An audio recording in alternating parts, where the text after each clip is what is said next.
Live streaming. Yep. I'm here But it is actually like some of the stuff I'm saying is like particularly trade. Yeah, I wanted to stop. It's just like unbelievably hot. It's just like this is like a It's kind of what I'm this I'm like saying I was like trust maybe I need to have a present for me, but I want to listen anyway. So that would be kind of Trey's over there. Trey.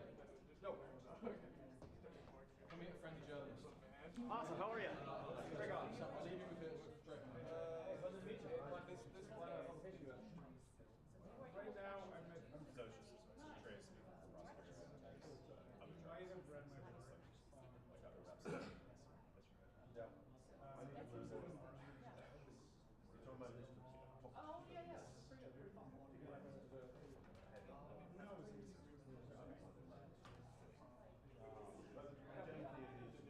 passionate about genome.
alternative dispute resolution mechanisms, including our own Prospera Arbitration Center, which is staffed by former state-level Supreme Court justices out of the United States, so very high-quality jurists.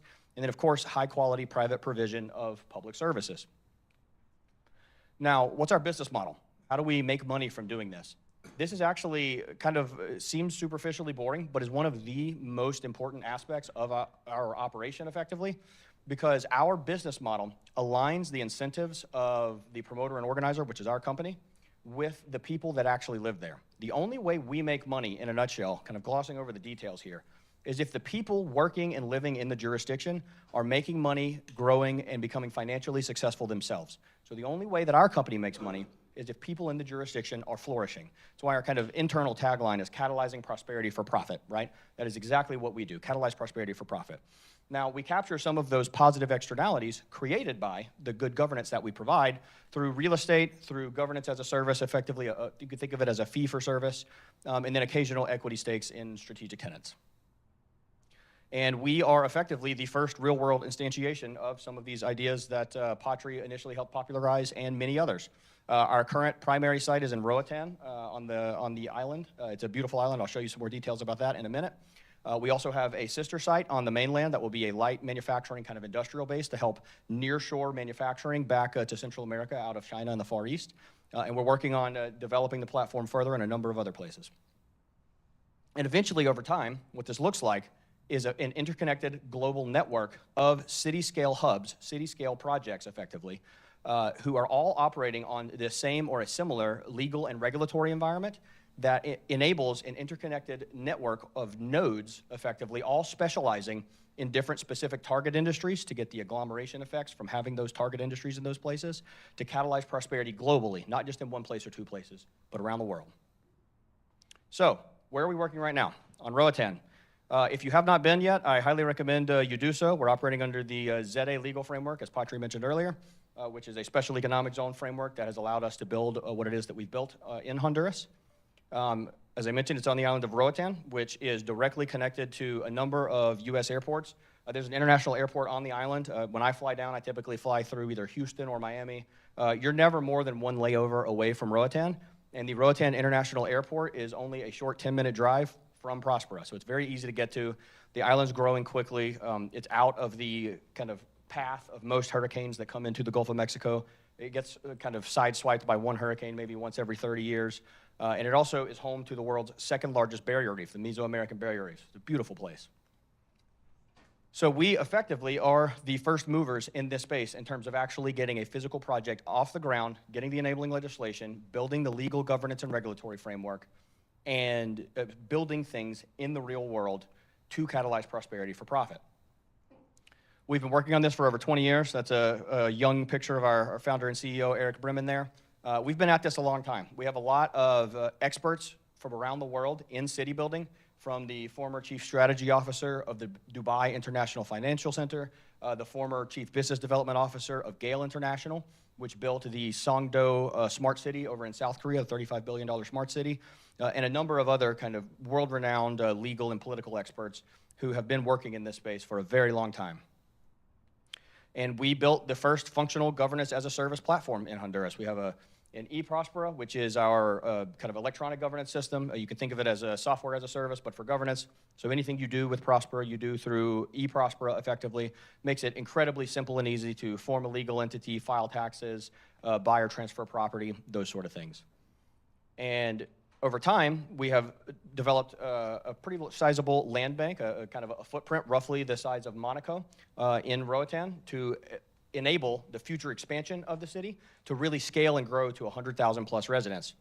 And you can see kind of what that looks like here. Again, actual buildings on the ground. All of these are real photos of the jurisdiction, some of the various pieces of real estate we have there. The robot arm you see there is a startup in the jurisdiction called Circular Factory that uses advanced robotic manufacturing techniques to create some really cool structural timber products and other goods out of both wood and cement.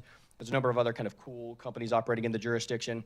The tower you see there is the tallest tower on the island. It's a 14-story tower called Duna, currently fully occupied, and we're looking at and exploring building a group of other towers directly next to or near this one. So we've really made an enormous amount of progress on the ground and are effectively the first ones to do so.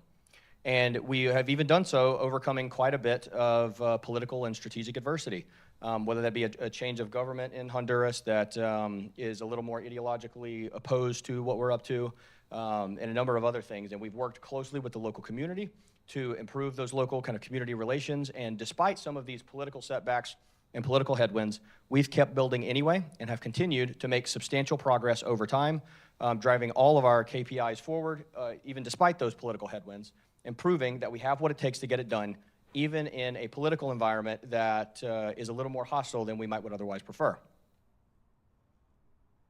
And most importantly of all, we've started seeing early signs of product market fit, especially in the kind of biotech space.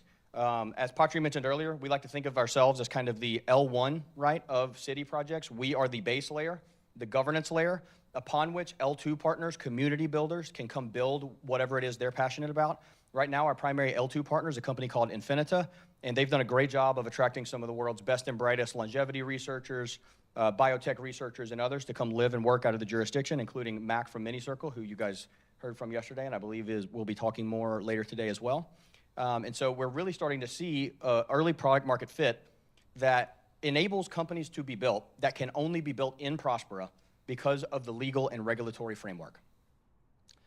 So that's a bit about Prospera and kind of what we've been working on in Honduras. Okay, giving you a quick overview there. Happy to answer a bunch of questions during the Q&A. But I want to talk to you guys about something else that actually this will be the first time we've talked about, which is building a Prospera type project in the United States. So many of you may or may not be aware that while Trump was on the campaign trail, he mentioned building new cities in the U.S., right? He called it freedom cities, effectively. Now, it's unclear to what degree that has a policy framework behind it or anything like that.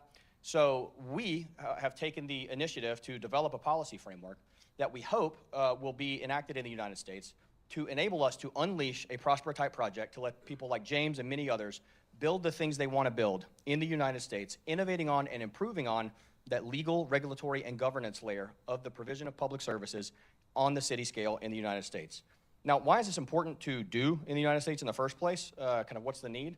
Well, the first is that while the U.S. economy is nominally growing, we've stagnated in a number of key ways, and the reason for that stagnation is, at the end of the day, governance. First, the U.S. share of global GDP has fallen from 33% in the 1980s down to less than 25% now, so our share of the global economy is dropping.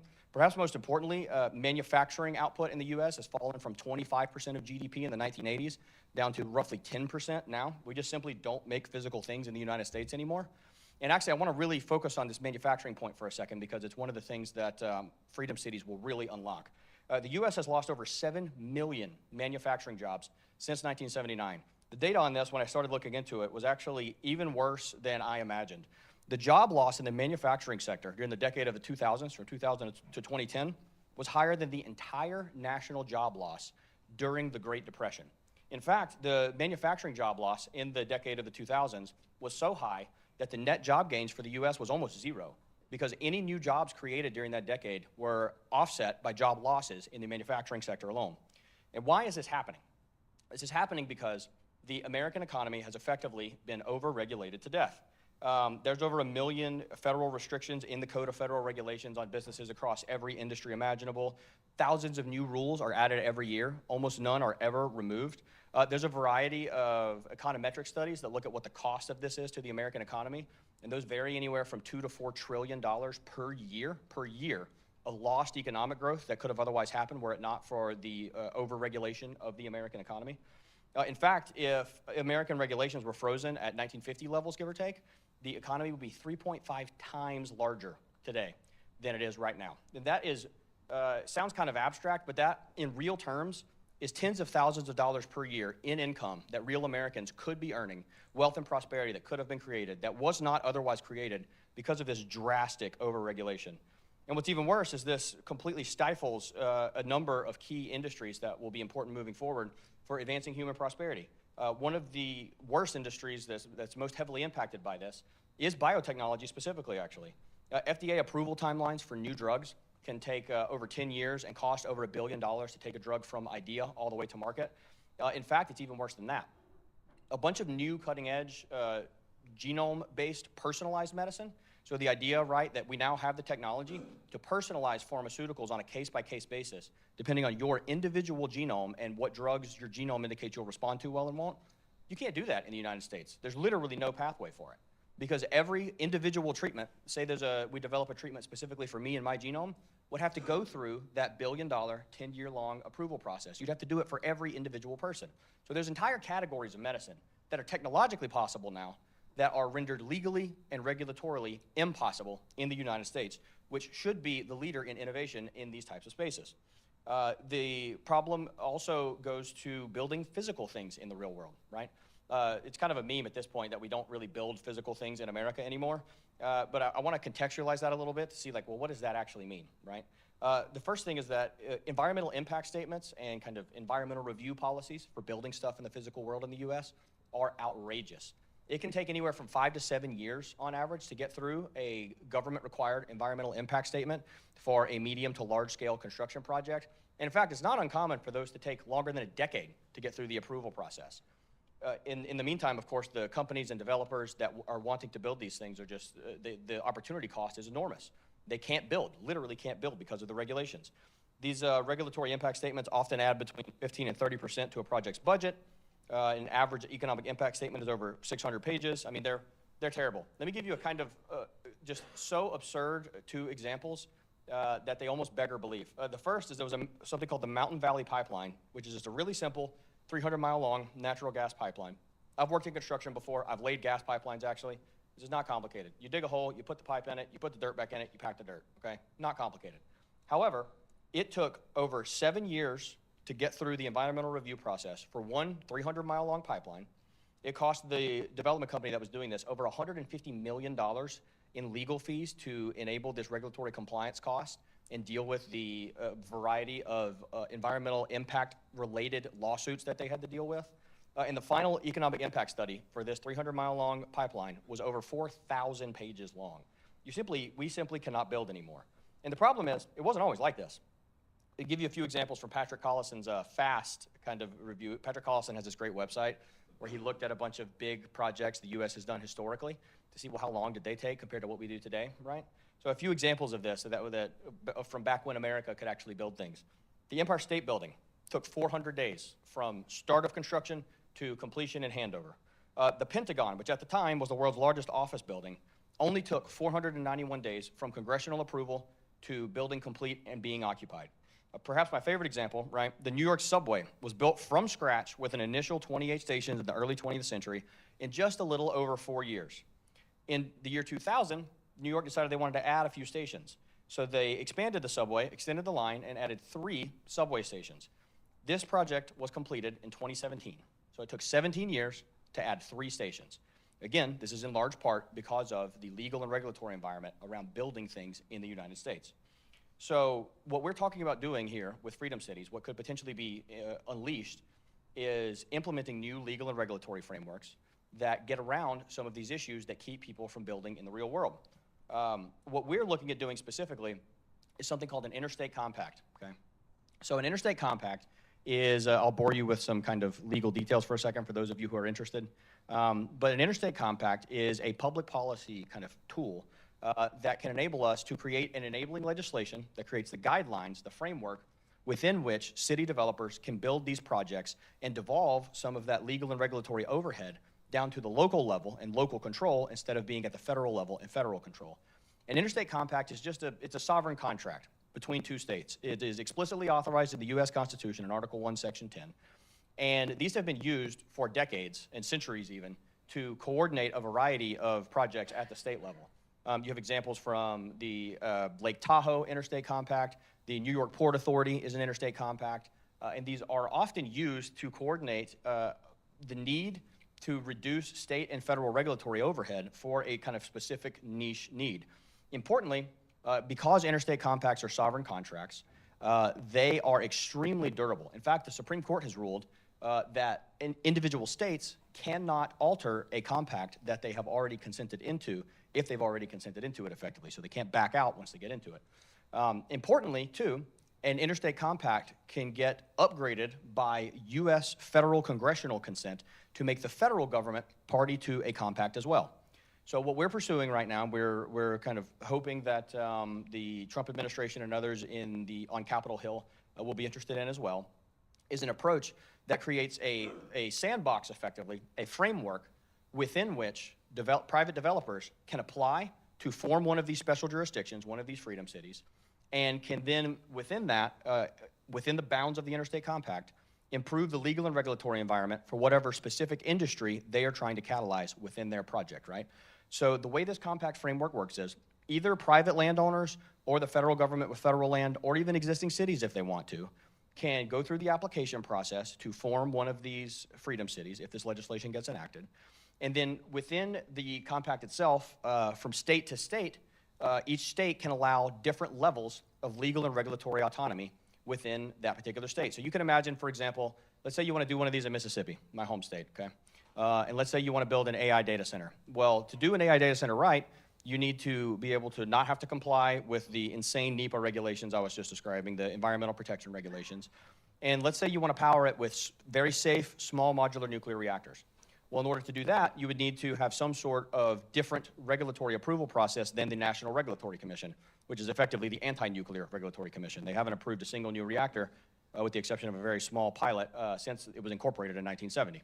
So you could have the state of Mississippi pass the compact, and the only things that it kind of resets from a regulatory perspective would be NEPA and would be the Nuclear Regulatory Commission, assuming that the compact gets federal consent.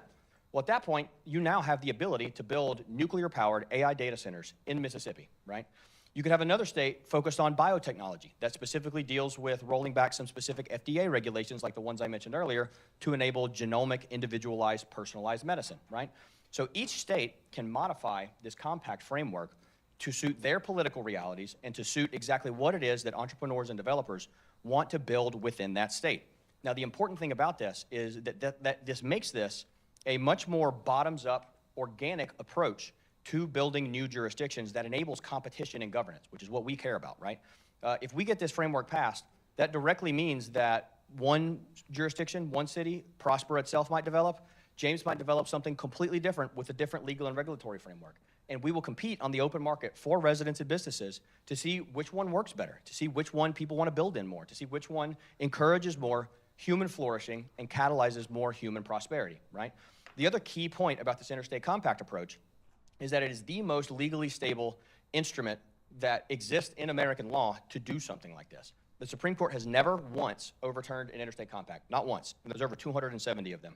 The Supreme Court has ruled very clearly that interstate compacts, which get federal consent, can override other related existing federal laws and regulations that touch the same kind of subject area and public policy areas as the compact. So with this interstate compact approach, we, for the first time, actually have the ability in the United States to do some of these transformative city-scale projects to drastically improve the environment for doing business, to drastically improve the legal and regulatory environment, and to actually let people build things in the physical world again. So I'll close with this, because again, this all can get a bit abstract and heady. So let me bring it down to a more kind of personal example and why I care so deeply about doing this in the United States specifically. So my mom has cystic fibrosis, which is a terminal genetic illness that causes the cell membranes and the mucosal linings in the body to become far too thick. It messes with the sodium-potassium channels in the cell membranes so that the cell's saline solution gets off, right? So it increases the viscosity of mucus in the body, basically. This causes a bunch of lung problems primarily, but can mess with the gastrointestinal system as well. And my mom was on death's door back in 2015 and 2016. She was on the lung transplant list, and the doctors had told us she had maybe a year, maybe 2 years to live at absolute most. She's alive and doing well today. She's one of the oldest CF patients in the world. But that was only enabled by the fact that her attending physician was on the development team for a miracle drug that cures the very specific potassium-sodium channel blockage that the cystic fibrosis mutation breaks effectively. The only reason she's alive today is because by hook and by crook, I don't exactly know how it ended up happening, how we did it, we got her involved in the clinical trials and made sure that she was in the active group instead of the control group so that she could get the drug.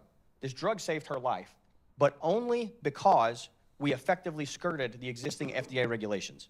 My mom is only alive today because we did that. So if we build freedom cities in the United States, if we get this enabling legislation passed, that doesn't have to be the case anymore.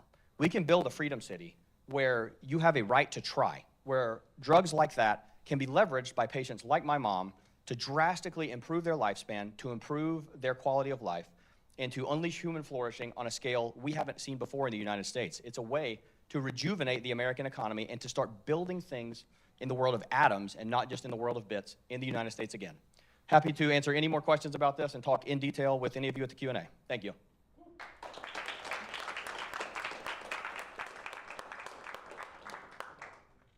Thank you so much for that, Trey. It's incredible. Again, like some of that information on what's going to be possible here in the US is like so fresh and hot off the press. It's incredible. And actually, again, Prosper is a leading light, not just for themselves, but for people like me and for other builders that are going to be able to leverage this again for the benefit of all. So it's an incredible team. I really do recommend getting down to Prosper if you care about this stuff.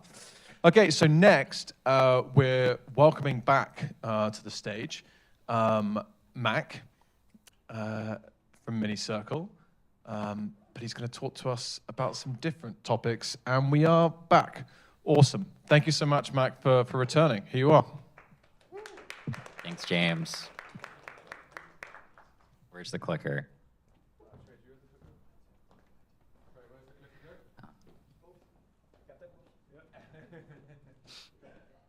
Wow, yeah, it's awesome to hear these past two talks. I find everything Trace saying very, very compelling. And Patri was a big inspiration for me early on. You know, when I was young on the internet, I read lots of Seasteading Institute stuff, lots of Charter City stuff, and it just really stuck with me. And I wish that there was a place that free people could go to do really amazing things. And that's ultimately what brought me to Prospera. We'll get there in a second. My company, Minicircle, we're based in Austin. We do gene therapy. And we will do gene therapy anywhere it's legal. This is MIT. This was the first tech article that was written about us. I thought it was pretty funny. You know, at the time, I don't think our gene therapies were actually controversial, but after it got put in the headlines enough, people started thinking of them that way. We did our trial in Prospera. There's a documentary about the patients that joined the first trial. We're planning to do another one later this year. We had a great time. Everyone's happy. They saw positive effects. Prospera is a beautiful place. The first time I went and visited, I met some of like the most hardcore assembly of really, really amazing people from around the world. It was such a rare and specific place to end up being back in 2021, this building, the Beta building. The architecture is just gorgeous.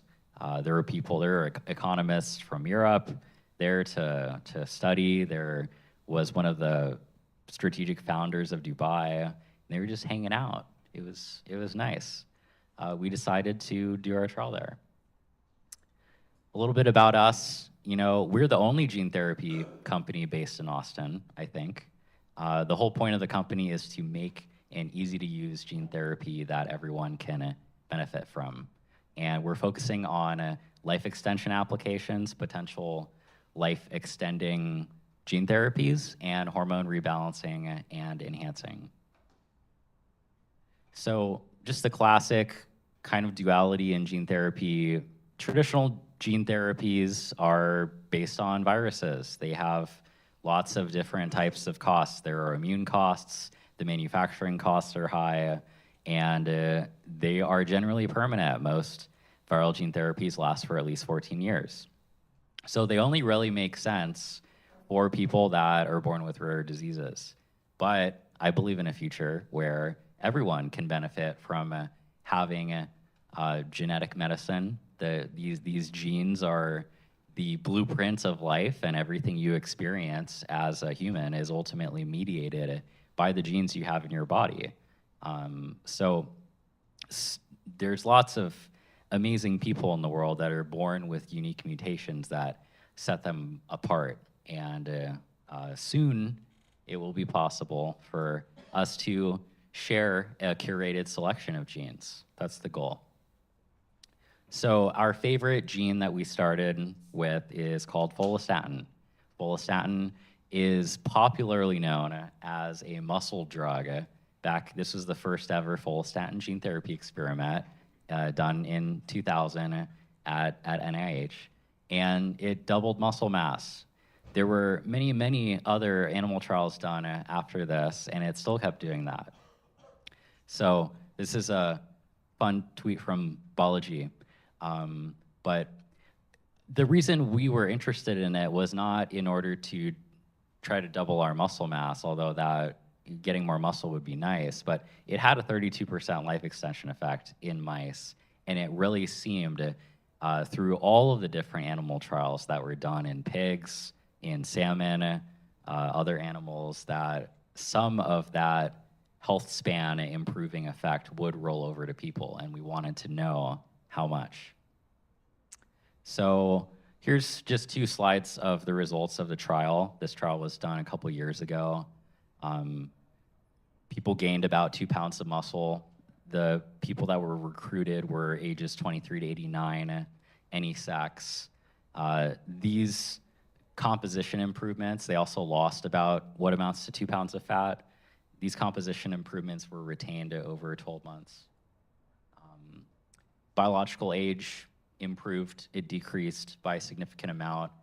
Telomere length also appeared to increase a significant amount on average across the group, and that was maintained at 12 months. So, you know, this was a landmark trial for at least us, and I think for the Charter Cities community, in a sense. This is really a trial that could not have happened in the US. The purpose of the trial was to investigate the potential of a longevity gene therapy. Lifespan, longevity, aging is not a valid indication in the United States, and Prospero was the best place to do it. So that was a picture of Prospero. Brian Johnson ended up coming down and doing it as well. Got a number of people continuing to fly down and try it. He got some really good results. He gained 7% muscle mass over 6 months, I think, and reached his lowest ever speed of aging. So that's cool. So to bring it back to the broader theme, you know, I was surprised in 2023, I think it was, when Trump was convinced to make a public statement and add to his official platform this concept of building freedom cities in America. I'm just gonna share what I know about the state of things right now. Mark Lutter and Tom Bell are some friends. Mark's been running the Charter Cities Institute for quite a while, and he's gotten into the mix trying to develop policy frameworks, trying to say, well, where should the city be? Obviously, just because Trump suggested it as part of his platform, that still means that Congress has to propose a bill and a framework and get everyone to agree on what is actually to be voted on. We're seeing incredible things happening in American psychology and culture. I think the American psyche has really melted, and things that were once believed to be impossible to change are suddenly free to change. I just saw, just in the last 2 days, I think, 5 more major fast food chains have switched to beef tallow, and this is all part of this like anti-seed oil, maybe more health conscious consumer mindset. Freedom Cities Coalition, there's only 2 organizations I know of right now that are working on are committed and exist only to advocate for this to happen and to write those policy frameworks. I love the Freedom Cities Coalition. This was founded by a bunch of the Prospero people. Thank you, Trey.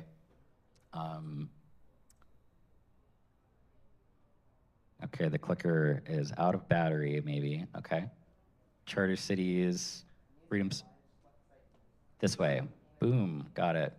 I'm on the board of the Frontier Foundation. This is another group that is writing policy for what these new zones should be. Frontier Foundation is really into the idea of taking large amounts of public land that maybe the Department of Interior currently manages and building industry-focused cities. So in some sense, this is kind of like what a coal town or a gold or oil town used to be, but today the technologies that industry would be based on would be AI and drones and space and biotech. This movement to reindustrialize America and create new manufacturing in the U.S. is part of this push with the frontier. There's three or four major companies I've been seeing would benefit from this. Anduril recently, I know a bunch of people have proposed, let's do a defense city. This is like some type of defense contractor city. There was an academy proposed outside of San Francisco that was like a Space Force Defense Academy. I thought that was pretty interesting. SpaceX, they have a city, you know, back close to the water. A lot of the city runs because they're launching a lot of big rockets all the time. And then, you know, here's a company that should probably have a frontier city. Maybe Anduril and SpaceX already have their facilities, but Oklo is a fantastic decentralized nuclear reactor company. They make micro nuclear reactors that just almost run themselves for at least 100 years. And you don't need, they're not that expensive. You just need land. You just need to be able to dig. And they produce enough power to run a village. I think this is a really fantastic company. It's also been held back. Trey mentioned the Nuclear Regulatory Commission has not approved a new test reactor designed to be built since 1970. This is a company that should have test reactors. There should be, I think, a nuclear research and development city in America. So this is, I thought this this map was unusually green. In my head, I thought of many fewer states that had passed their own right to try laws. Trey was just talking about the Interstate Compact. If all these states have already implemented a right to try law, well, maybe the Interstate Compact for biotech, for new medicine, could be possible. The difficulty with right to try laws historically, I think, has been a lot of them are centered around needing a person to have a specifically diagnosed terminal illness. And I think that they should be broader than that. You know, Montana is a state that has said, you know, if phase 1 trials were completed and between a patient and a doctor, they know that, you know, the current state of the research, a person can volunteer, they can even buy a therapy, have the doctor treat them with it under recognition of the level of development of the research. I think this whole thing with FDA, a single entity, having complete yes/no authority over the entire United States it's a bit restrictive. I think these states would be able, there's a lot of variation in what people believe they should be allowed to do with their bodies. I think there's a lot of variation with how ready a person is to try something new, and we should make space for that. Yeah, so biotech, longevity city. I would like to see a longevity city in America. I think we can do it. We're on the way. And the only other longevity city I've seen announced is this recent press release straight out of Dubai, Longeva City, a visionary oasis of longevity and wellness. This is an official program that the government in the Emirates, the king has made a decree. We are going to use advanced biotech to enhance the quality of life and the lifespan of the citizens. I think this is a very noble concept that we should bring to America. Thanks.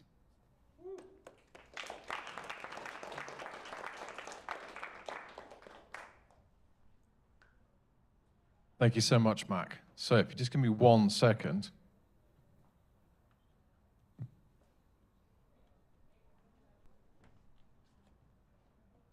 Okay, awesome, please. Give me 1 second whilst I just make sure this one works. We're gonna go straight into the last presentation that we're doing here. We're then moving upstairs, deeper into the embassy, to have a panel of the speakers that will answer all of your questions again, and then we will break out and just allow you all to sort of like meet one-on-one. We've some coffee if anyone's feeling tired, sort of like upstairs, that you'd be welcome to have, and you know, some basics there too. So we're going to do this last presentation, and then we will we'll kick on upstairs. So I'm going to hand over to Elaine. We're just double checking that this is gonna go in. I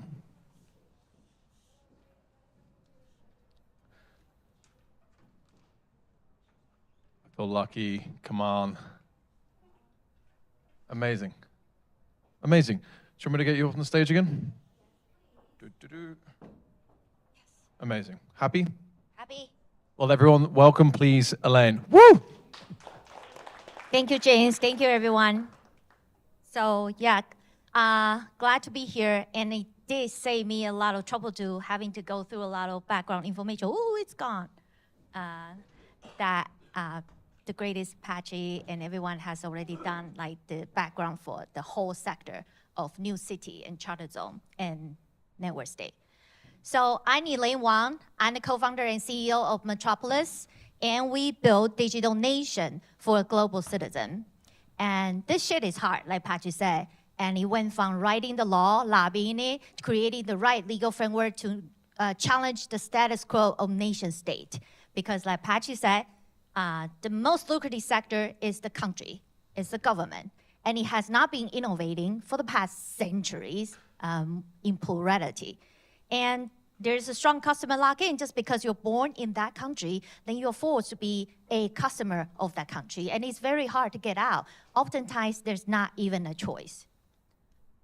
So just look at this number, right? There are so many people on Earth, and there are about only 200 countries and less. So unlike me, I'm one of the very lucky ones. I have dual citizenship. I get to be like moving around, traveling around the world. But 99% of the people in the world has only one option. And they are locked in their country of birth. And they, just because they were born in that piece of land, they get claimed by the so-called government that owns that piece of land as a token. And you have to work and pay tax to that government. And it's hard for you to get out. It's hard for you to get into another country. So that is just not fair. Those are people just like me, just like you, everyone here. But just because you're born in, say, Taiwan, will not recognized by UN as an independent country, then it just limits us to access to a lot of, say, resources, even vaccines and everything. So how do we solve this problem? What if we can create more choices and options for global citizens? I think global citizens, as of now, especially after COVID times, a lot of people finally starting to move. And also, because of a current geopolitical bullshit and all the war zones happening all over the world, a lot of people are forced to move. There are a lot of people in diaspora. And a lot of people then, once they're being forced to move out of their country, they lose their status. And because of that, they cannot work, they cannot pay tax, and they cannot just live like a citizen. So how do we create another category for them? How do we create another country for them to opt into without having to be physically subscribing in there? So that's the first problem that we're facing. Second problem, from the other side, when you are looking at the country, nation states, not everybody is United States of America. There are a lot of countries in the world that is very far remote and very, very small and have been completely disconnected from all the other global economy, let alone, digital economy, but anything. For example, this island of Tuvalu in the middle of Pacific Ocean, the population is only 10,000. And also Republic of Palau, this is another Pacific island nation, population of 18,000. How do they stay global competitiveness? Wiring money in and out of the country, the islands, has already been challenging, and the only bank in that country takes 15% fee for any SWIFT transaction, let alone there's always mistakes when you wire money in and out. And also, because of COVID, then a lot of these countries suffers greatly because there's no tourists coming in. But even when the time is right, time is good, the number of tourists is still very challenging and still very few. There are only maybe a handful of flights going into these places. And people don't generally want to go into places when they are lacking infrastructures, like hot water, basically. So how do these countries then stay competitive in this global economy? How do they actually survive? So this is then what we come in to then look at these countries. Essentially, they have almost nothing else but one most valuable asset, which is solvency. That is the connection between these global citizens we are trying to solve and these countries that want to stay connected. Solvency. How do we actually borrow or take advantage of the solvency of these micronations and then maybe sublease that to the global citizen, right? How do we do that? So we, Metropolis, here we are trying to make the world more open, more free by creating a framework or a model that connects global citizens to these island nations via a digital nation paradigm. And what is digital nations? It's kind of, you'll be like, oh, digital nation is kind of similar to network state, but why do you want to come up with another term? Balaji's network state definition is from building a digital community first, and then once the number of people, participants in the community gets to a significant number, then you can generate impact that is greater than a smaller country, so you want diplomatic recognition. That is from individual to community to then diplomatic recognition as a nation state level. But we go from the other side too. We go from nation state and then borrow a little piece of that, right? And sublease it, create a charter zone around it, and then build a digital country anchoring through that charter zone of a nation state. And have in global citizens to opt into that digital nation. While in this digital nation, you have the greatest freedom and you get to design what kind of a governance structure you want to do. Because for a lot of these countries, essentially, they only care about some financial return. They actually don't want you to be there. Imagine being in Palau, the size of the country is smaller than Singapore, or Marshall Island, a country that is disappearing. The highest point of the country is about 3 meters above sea level. That entire country is disappearing. 50,000 people in Marshall Islands are being forced to move overseas. Thankfully, United States giving free association status so they can all come to the USA, but they still believe and feel they are Marshall Island citizens. So they want to create a digital nation also to connect back to that land. So we then create this digital nation paradigm to connect them together. Communities all over the world to the micronation as an anchor to the physical world. So it all sounds kind of abstract, right? But it's actually quite similar to everyone else has already speaking about above. I'm just using a fancier word, or maybe not so fancy.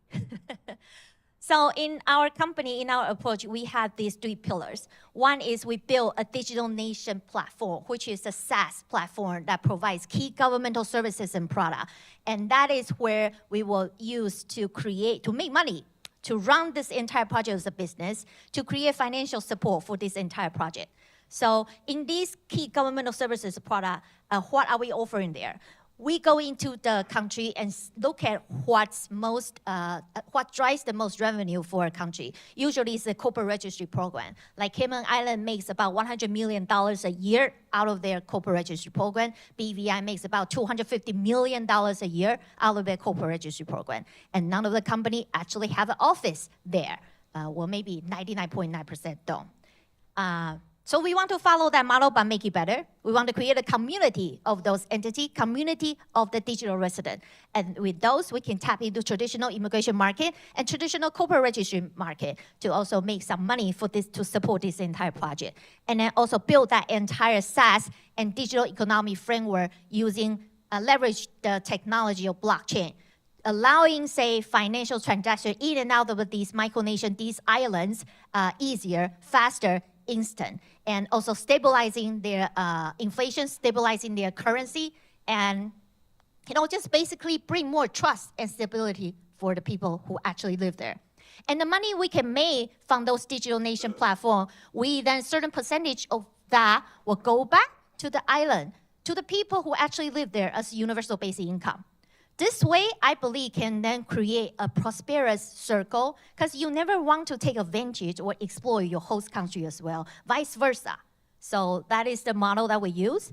And then the charter zone, I call it charter zone because it can go from a charter building up to a charter city, charter district, or a charter, almost a country, charter island. It can be anywhere in size. But that charter zone development will be served as an anchor to connect the digital nation to a physical nation state. So once we move that model to enough micro-island nations in the Pacifics, then we want to build a digital nation alliance, DNA.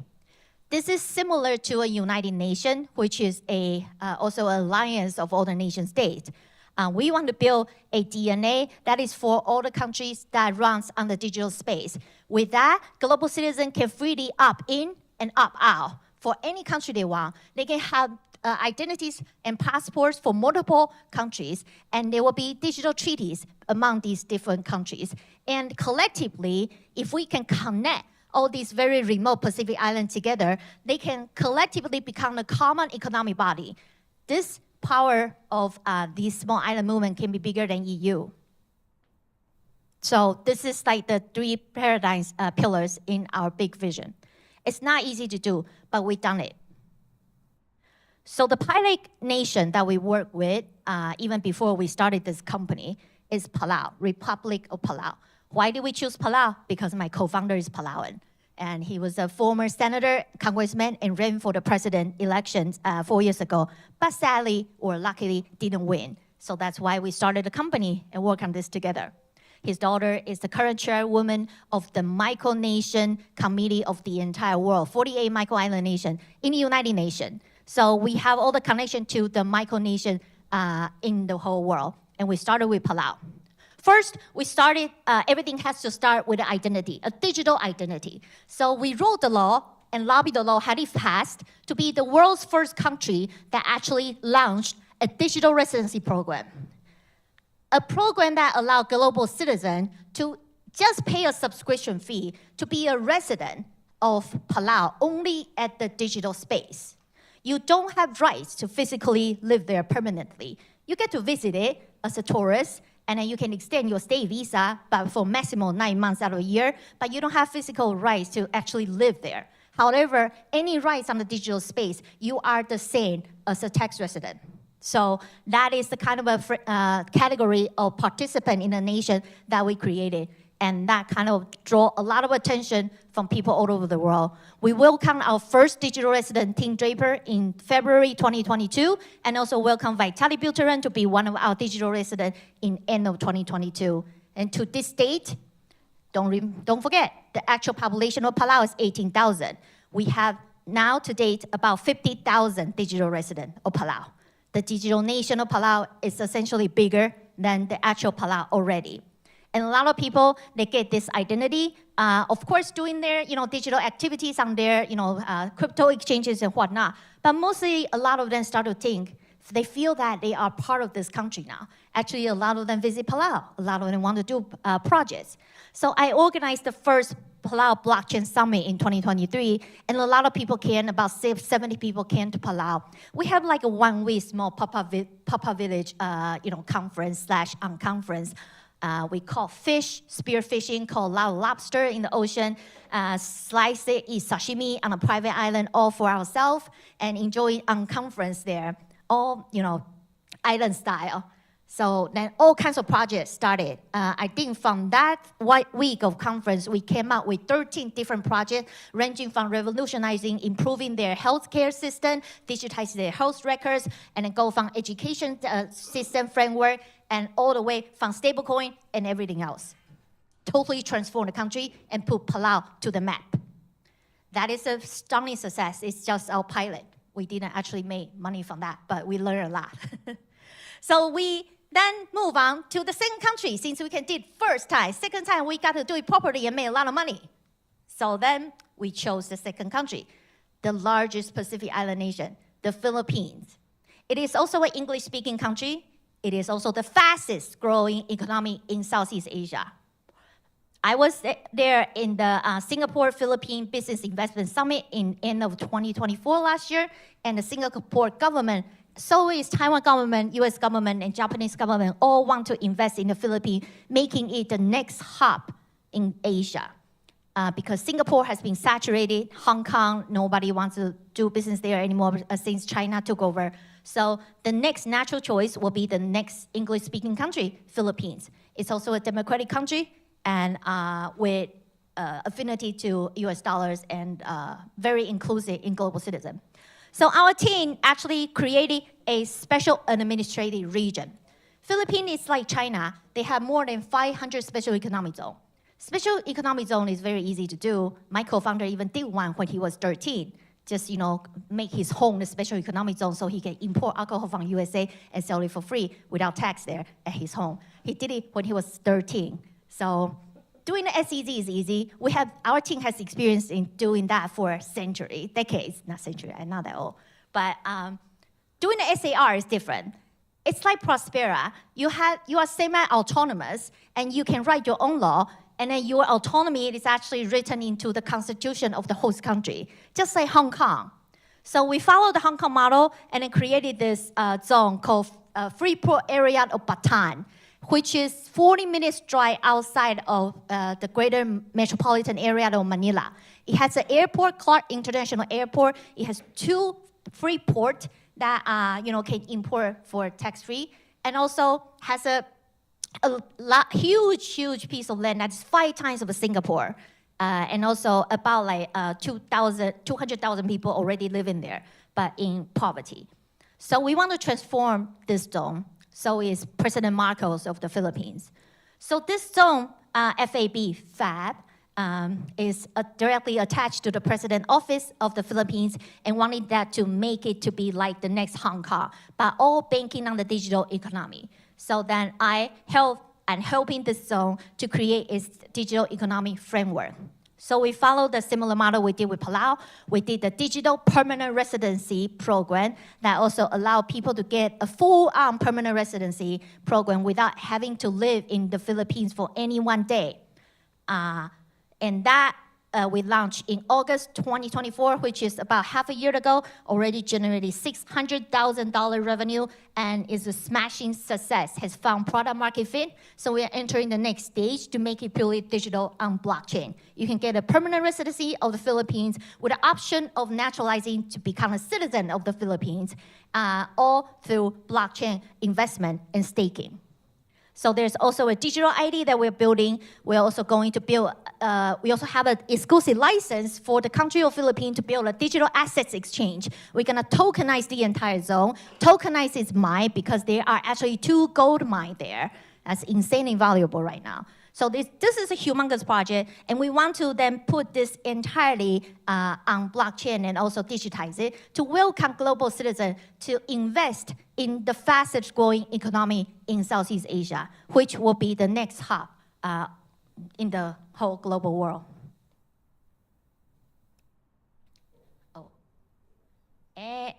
So look at this. So that is the permanent residency program we launched. And like I said before, a lot of people are now going mobile, especially since COVID. I think at the 2022, there are about 13.5 million digital nomads in the United States alone already, and they are even more worldwide to this date. So the world is moving away from like being stationary. Especially right now, there are a lot of people moving out of UK because the tax is getting higher, and a lot of people are moving out of Germany also because of tax situations. And so is China because the economy is in the decline, and the chairman Xi Jinping is not running the country very well, in my humble opinion, because I'm Taiwanese.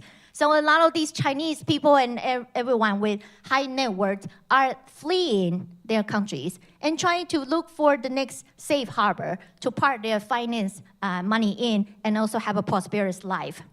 And a lot of them choose Philippines.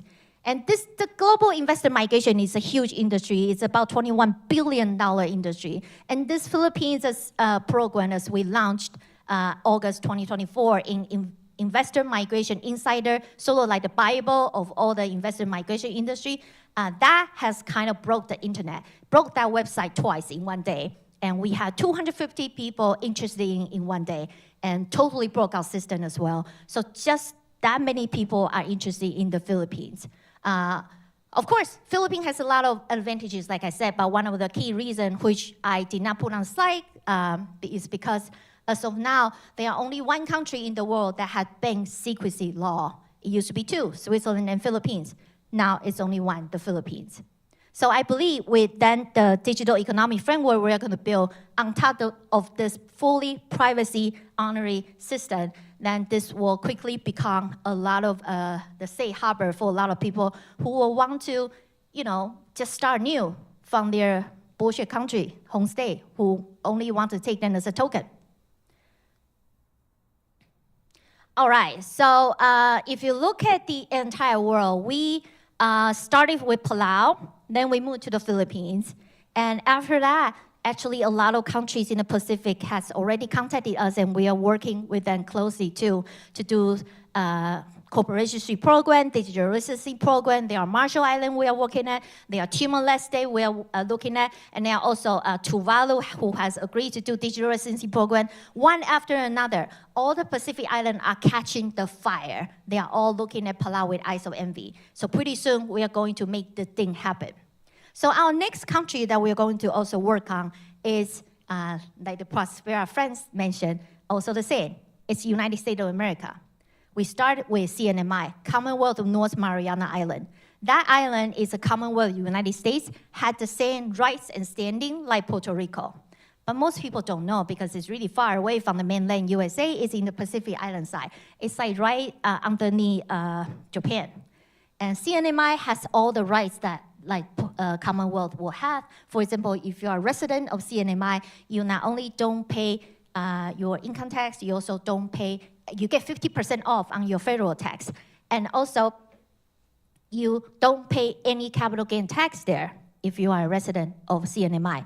And our partners and I, we are creating a digital free trade zone there, just at the downtown Saipan Island, the main island of CNMI. We want to create like a digital embassy to invite people to also go there and explore that region and create the legal framework and regulations to allow people to do cross-border businesses, especially with interest in the United States.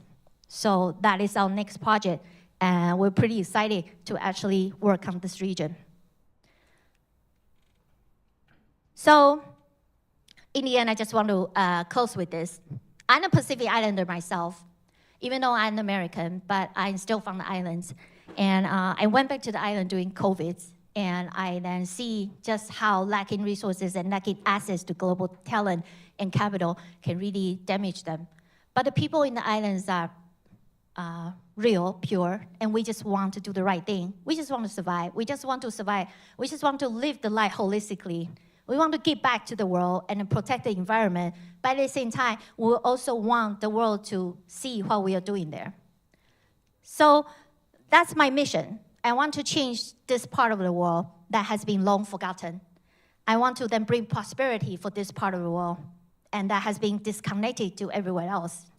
So I believe with the Digital Nation Alliance, not only we can leverage this model to give global citizens, global digital nomads that everyone here, the highest level of sovereignty you can have, because this island actually don't need to be physically there, but you can borrow and sublease their sovereignty.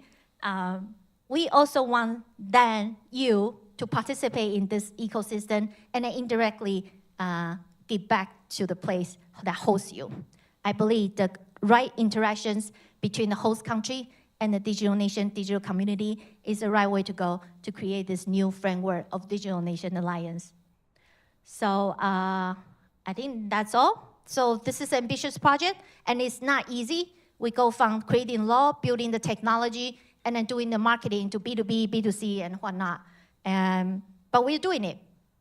Nothing is going to stop me from continuing doing that. We've been working on this for years, and we've been broke. We made some money, and then we broke again. But this is just how it is, right?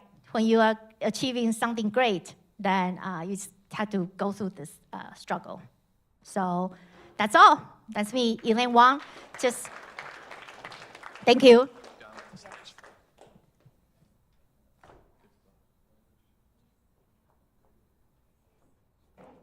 Thank you so much, Elaine. Okay, this is super.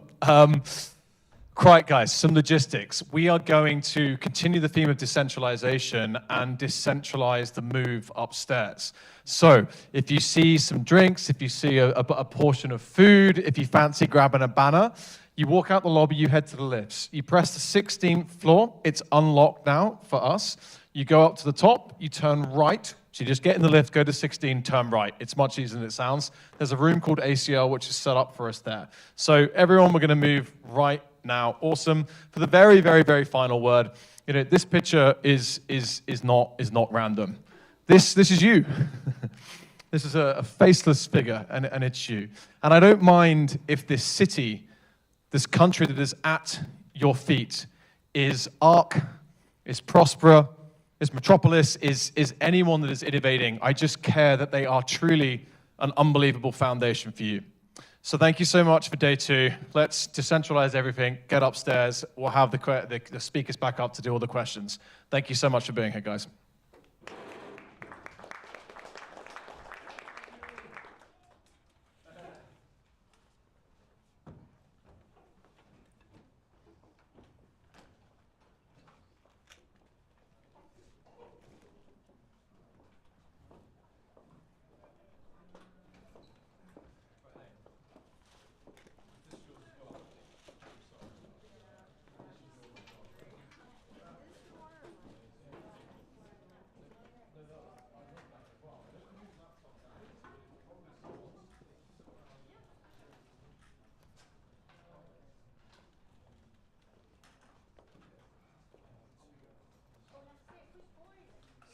Sixteen.